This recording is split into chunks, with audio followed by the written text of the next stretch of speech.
Minggu depan kita lamar Diana ya, ujar Max dengan wajah yang berseri-seri dan senyum sumringah yang tercetak di bibirnya, dan hal itu tentu membuat mominya hanya bisa melongo. Mom, kau malah diam, rengek Max, kalau lamaran itu apa saja yang disiapkan, Mom? Selain cincin tentunya, nanti kalau cincin aku beli sendiri, kata Max lagi. Kamu pikir melamar anak orang bisa semudah itu? Desis Nyonya Leona. Ya cuma datang ke rumahnya kan? Terus bilang deh kalau kita mau melamar Diana, jawab Max. Max, dalam hubungan itu kamu tidak bisa buru-buru begitu, Max. Kamu harus yakin dulu. Ya aku sudah sangat yakin, Mom, rengek Max lagi. Lagian kamu juga pacaran belum ada sebulan, Max, ujar Nyonya Leona lagi yang benar-benar tak habis pikir dengan putranya itu. Ya terus kenapa? Bukannya itu bagus? Daripada pacaran lama-lama, nanti keburu hamil duluan, bagaimana? Astaga, Max, pekik Nyonya Leona. Makanya, lamarin Diana minggu depan. Ya, Mom. Pinta Max lagi dan Mommy pun hanya bisa mengangguk pasrah. Sontak saja Max kembali kegirangan dan langsung memeluk mominya, bahkan mengecup pipi kanan kirinya berkali-kali. You're the best, Mom. Keesokan harinya. Pagi-pagi sekali Alan sudah parkir manis di depan rumah Melissa, si pacar baru. Pacar pertama Alan sekaligus wanita pertama yang tak mau diajak ke hotel. Karena tak ada tanda-tanda Melissa akan segera keluar, Alan pun turun dari mobilnya dan ia mengetuk pintu. Dan tak lama kemudian pintu terbuka menampilkan sosok wanita parubaya yang langsung melemparkan senyum manisnya pada Alan. Alan, silahkan masuk. Sang tuan rumah mempersilahkan Alan bahkan sebelum bertanya kenapa Alan bisa bertamu sepagi ini. Melissanya di mana, Tante? Tanya Alan tanpa basa-basi dan tentu ia juga melemparkan senyum manisnya. Masih di kamar, jawab Nyonya Rita.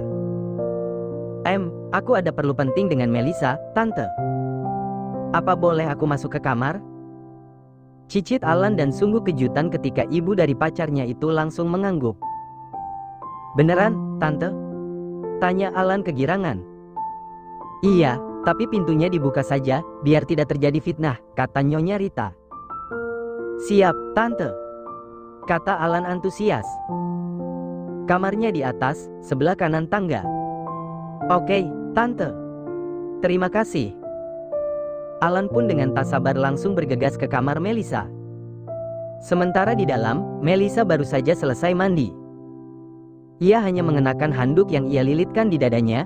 Melissa mencari pakaiannya di lemari sembari bersenandung ria.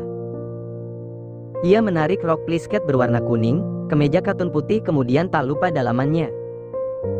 Melissa meletakkannya di ranjang karena ia masih harus mengeringkan rambutnya. Hai, Sugar. Ah. Melissa memekik dan secara spontan ia langsung memegang handuknya saat tiba-tiba terdengar suara Alan. Saat menoleh, kepala Alan sudah nongol di pintu dan itu membuat Melissa panik. Hei, tutup pintunya, sialan, desis Melissa kesal. Oke, jawab Alan dengan santainya dan Melissa pikir Alan akan menutup pintunya dan pergi dari depan kamarnya. Namun yang terjadi, Alan justru masuk dan kemudian menutup pintunya bahkan menguncinya. Hei, kenapa ditutup pintunya? Teriak Melissa sekencang mungkin bahkan Alan sampai harus menutup kedua telinganya sambil meringis. Kan kamu yang suruh, Sugar. Rengek Alan karena pagi-pagi sudah diteriaki. Sementara Melissa menatap Alan dengan sangat tajam dengan emosi yang memuncak. Dadanya bahkan sudah naik turun dan kedua tangannya mengepal kuat. Kamu tuh ya. Desis Melissa, maksud aku kamu pergi dan tutup pintunya. Di mana sopan santunmu di rumah orang, Teriak Melissa lagi sembari melangkah mendekati Alan. Tadi mama kamu yang suruh aku masuk. Jawab Alan yang membuat Melissa semakin emosi. Ia langsung menarik kerah kemeja Alan dengan tangan kirinya sementara tangan kanannya memutar kunci. Setelah itu ia membuka pintu dan melempar Alan keluar dari kamarnya. Dengar ya, pacar. Kita itu masih pacaran, tidak boleh di kamar berduaan. Bahaya. Tegas Melissa. Tapi kan, Tidak usah bicara lagi ya, dasar sialan, desis Melisa. Kemudian ia menutup pintu kamarnya dengan keras hingga menimbulkan suara gebrakan yang menarik perhatian mamanya di bawah. Alan hanya meringis sambil menggaruk tengkuknya yang tak gatal. Padahal biasanya ia selalu disambut di kamar seorang wanita bagaikan seorang raja, tapi Melisa justru melemparnya keluar kamar dengan sadis. "Suara apa itu, nak Alan?" tanya Nyonya Rita yang menyusul ke atas. "Bukan apa-apa, Tante. Cuma Melisa ternyata lagi pakai baju, aku kaget terus aku langsung tutup pintunya." "Maaf ya, Tante. Jadi buat keributan, spontan soalnya," jawab Alan dengan dusta yang begitu lancar sementara Melisa yang mendengarnya dari dalam kamar hanya bisa menggeram kesal. "Selain player ternyata dia juga tukang bohong," desis Melisa. Sementara di luar, Nyonya Rita justru melemparkan senyum bangganya pada Alan yang mengira Alan adalah pria yang baik dan sopan. "Oh begitu, Melisa memang punya kebiasaan buruk, jarang kunci pintu. Mungkin karena di rumah ini kami cuma berdua saja dan memang jarang ada tamu. Paling yang datang cuma Diana dan Gia," tuturnya panjang lebar dan Alan kembali melemparkan senyum manisnya. "Iya, Tante. Padahal bahaya kalau wanita tidak kunci pintu kamar, takutnya ada orang yang masuk sembarangan," ucapnya sok bijak yang membuat Melisa bergidik di dalam kamarnya. "Ya sudah, kita tunggu Melisa di bawah saja. Kamu mau Tante buatkan kopi atau teh?" tanya Nyonya Rita kemudian sembari menuruni tangga. Alan pun mengekorinya dari belakang. "Kopi saja, Tante. Kopi susu, biar tidak mengantuk nanti," jawab Alan. "Oke," jawab Nyonya Rita. Kini Alan duduk di sofa sementara Nyonya Rita pergi ke dapur untuk membuatkan kopi teman putrinya itu. Tak lama kemudian Nyonya Rita membawakan secangkir kopi dan sepiring biskuit untuk Alan. "Sudah sarapan, nak Alan?" tanya Nyonya Rita kemudian. "Belum, Tante. Saya jarang sarapan orangnya," jawab Alan jujur. "Sarapan itu penting loh, Melisa juga jarang sarapan sebenarnya. Tante sudah peringatkan berkali-kali betapa pentingnya sarapan." "Wah, berarti aku sama Melisa cocok ya, Tante?" "Iya, kalian cocok sekali. Kamu juga sangat baik dan sopan, pantas saja Melisa mau berteman sama kamu ya." "Hehe." Alan hanya cengengesan mendengar pujian tak benar dari ibu pacarnya ini. Terbersit dalam benak Alan untuk memberitahu bahwa ia dan Melisa pacaran, namun entah mengapa Alan tak berani. Keduanya pun membicarakan beberapa hal tak berfaedah sampai akhirnya Melisa turun dan ia langsung menatap tajam pacarnya itu. "Ma, kenapa Alan dibiarin naik sih, Ma?" tanya Melisa kesal. Ia tak habis pikir dengan mamanya yang tak menjaga anak gadisnya itu. "Mama pikir kamu sudah siap, Mel.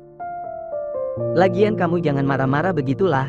Alan itu anaknya baik, sopan, menghargai perempuan. Tadi dia langsung menutup pintunya saat tahu kamu sedang mau pakai baju," tukas Nyonya Rita dengan bangganya yang tentu saja membuat Melisa menggeram kesal. "Ma, dia itu." "Mel, kita berangkat sekarang," kata Alan menyela. Ia tak rela jika kesan anak baik di mata Nyonya Rita dirusak oleh Melisa. "Aku bisa berangkat sendiri," ketus Melisa. "Jangan begitulah, Mel. Kamu sopan sedikit dong sama teman kamu, dia rela menunggu kamu dari tadi loh." "Tapi, Ma, Mama tidak mengajari kamu tidak menghargai orang ya, Mel." "Astaga, ya sudah iya." Max bersenandung ria sembari menuruni tangga, wajahnya berbinar karena sebentar lagi ia akan melamar sang pacar. Max pun pergi ke meja makan di mana di sana sudah ada keluarganya. Gia dan Xavier yang melihat itu mengernyit bingung sementara Nyonya Leona tentu sudah tahu apa yang membuat putra bungsunya ini bersenandung ria.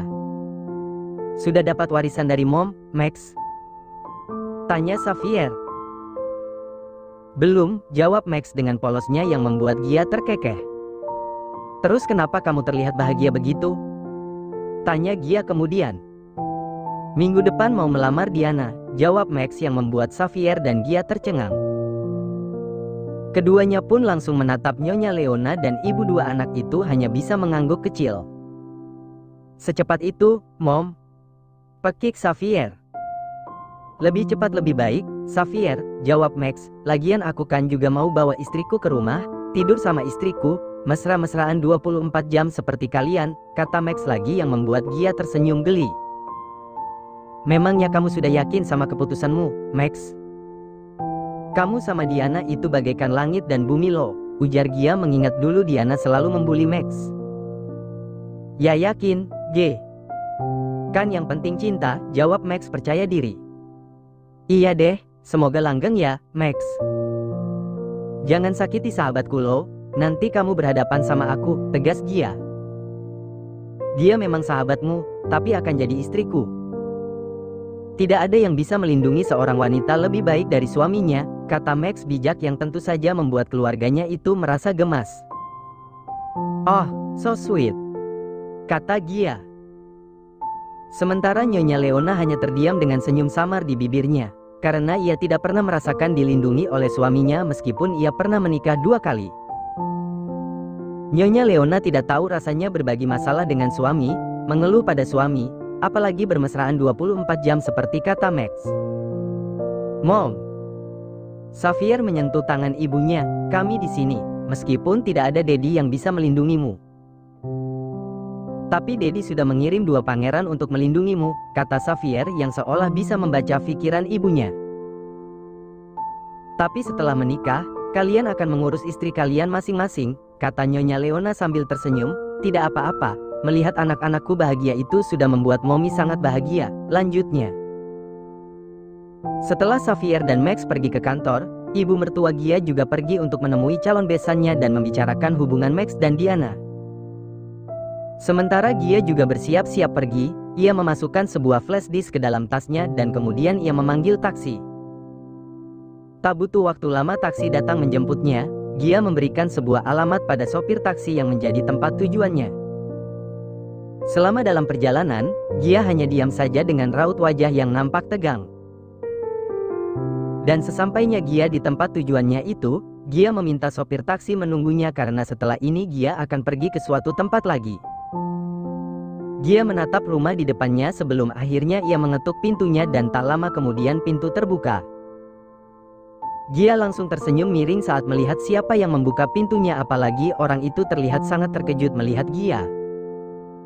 Gia. Hai, Clara. Apa kabar? Tanya Gia santai dan ia menerobos masuk ke dalam rumah itu meskipun tak dipersilahkan. Gia, kamu mau apa datang ke sini? Tanya Clara ketus. Untuk memastikan kamu tak lagi berbisa di lingkungan yang bebas. Maksud kamu? Tanya Clara tak mengerti. Alih-alih menjawab pertanyaan Clara, Gia justru memperhatikan setiap sudut rumah itu. Rumah itu milik Jami dan Gia mendapatkannya dari Diana yang sengaja meminta Diana untuk mencari tahu alamat rumah Jami. Gia hanya ingin memastikan apakah Jami benar-benar akan menjaga Clara. Di mana selingkuhanmu itu? Ups, maksudku si pahlawanmu. Cibir Gia yang tentu saja membuat Clara kesal. Maksud kedatangan kamu apa ke sini? Aku kan sudah tidak mengganggu hidupmu lagi, jadi jangan ganggu hidupku, kata Clara ketus. Gia merogoh flash disknya dari tasnya dan memberikannya pada Clara. Meskipun sempat ragu namun Clara mengambil flash disk itu. Itu bukti kejahatan nenekmu, Clara. Aku mau kamu melihat semuanya, kata Gia dan kini raut wajahnya berubah menyeramkan. Maksudnya?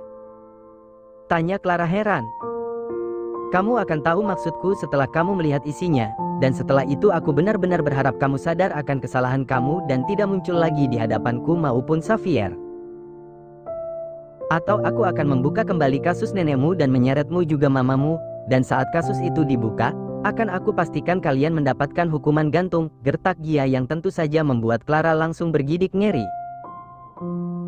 Dan setelah menakut-nakuti Clara, Gia pun langsung bergegas keluar dari rumah itu dan kini tujuan Gia adalah penjara. Enak banget ya jadi Clara, sudah bebas aja, gerutu Fanny sementara Granny Kelly hanya diam saja. Semenjak Clara dibebaskan, ia lebih sering diam dan murung. Terlihat jeka sekali di kedua matanya, ia sangat tidak suka dengan kebebasan Clara. Seharusnya yang Xavier bebaskan itu aku neneknya yang merawat dia sejak kecil. Granny Kelly memukul tembok dengan emosi yang sudah ada di ubun-ubun. Tapi kenapa Clara yang dibebaskan? Sekarang bagaimana caranya supaya aku bebas?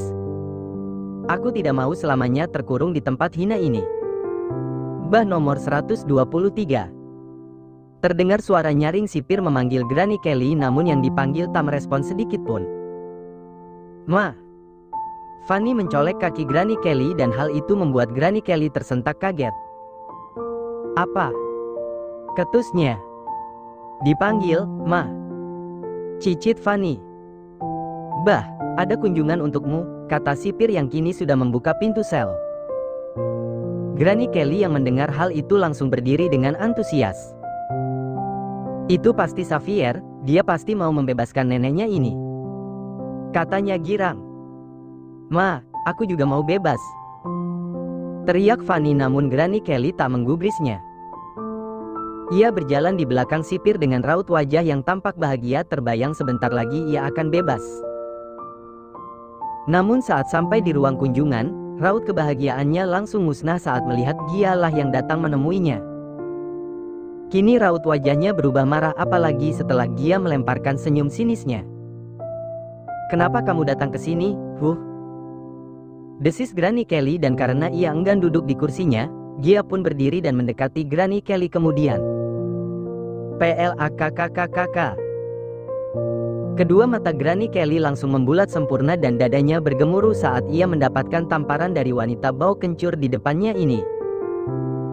Sementara Gia mengibas-ngibaskan tangan kirinya yang baru saja menyapa pipi Granny Kelly dengan sempurna. Si sipir juga terkejut dengan apa yang dilakukan Gia, namun mengingat siapa Gia, ia tak berani menegurnya. Kurang ajar, desis Granny Kelly. Hanya satu tamparan dan kamu sudah sangat marah, cibir Gia. Itu tidak apa-apanya dibandingkan rasa sakit hatiku atas semua penghinaanmu dan juga pembunuhan yang kamu lakukan.